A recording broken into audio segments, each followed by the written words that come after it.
দর্শক, এই মুহূর্তে ডেঙ্গু পরিস্থিতির আরো খবর জানাতে রাজবাড়ী থেকে আমাদের সাথে যুক্ত হচ্ছেন সহকর্মী সুমন বিশ্বাস। যাচ্ছি তার কাছে। সুমন।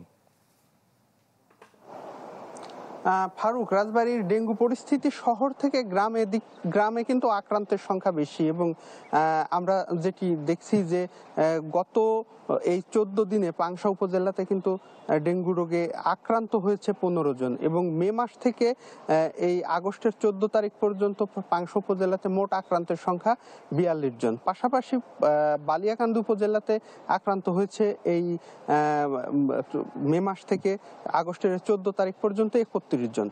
তবে পাংশা এবং বালিয়াকান্দি উপজেলা স্বাস্থ্য কমপ্লেক্সে দায়িত্বরত স্বাস্থ্য কর্মকর্তারা বলছে যে প্রকৃত আক্রান্তের সংখ্যা কিন্তু এর থেকেও বেশি, কারণ অনেকেই এই জ্বর নিয়ে কিন্তু হাসপাতালে আসছে এবং চিকিৎসকের পরামর্শ অনুযায়ী ডেঙ্গু টেস্ট করার পরে কিন্তু যাদের ডেঙ্গু পজিটিভ হচ্ছে, যাদের হাসপাতালে ভর্তি হওয়ার মতন পরিস্থিতি তারাই কেবল ভর্তি হচ্ছে। তাছাড়া বাড়িতে থেকেও কিন্তু অনেকে এই রোগের চিকিৎসা নিচ্ছে এবং সেরে উঠছে। পাশাপাশি গত 24 ঘন্টায় এই যে 2 জন ডেঙ্গুতে আক্রান্ত হয়ে হাসপাতালে ভর্তি হয়েছে সেটিও কিন্তু পাংশা উপজেলাতে। আর এই গত 24 ঘন্টায় আমি এই মুহূর্তে সদর হাসপাতালের সামনে রয়েছি।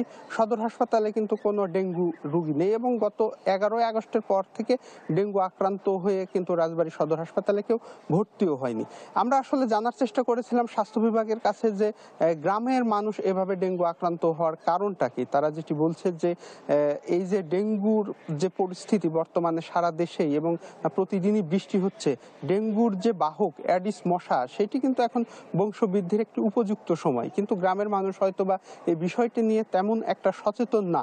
পাশাপাশি যে বিভিন্ন প্রতি বছরই আমরা দেখি ডেঙ্গু নিয়ে যে লিফলেট, মাইকিং বিলি বা সচেতনতামূলক যে কার্যক্রমগুলো থাকে সেটিও কিন্তু অনুপস্থিত।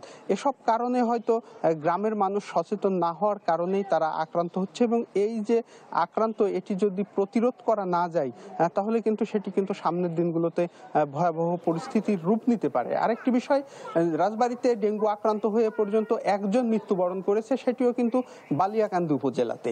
ফারুক, এই ছিল রাজবাড়ী থেকে ডেঙ্গু পরিস্থিতির সর্বশেষ খবর। সুমন, আপনাকে ধন্যবাদ। দর্শক, রাজবাড়ী ডেঙ্গু পরিস্থিতির বিষয়ে জানাচ্ছিলেন সহকর্মী সুমন বিশ্বাস।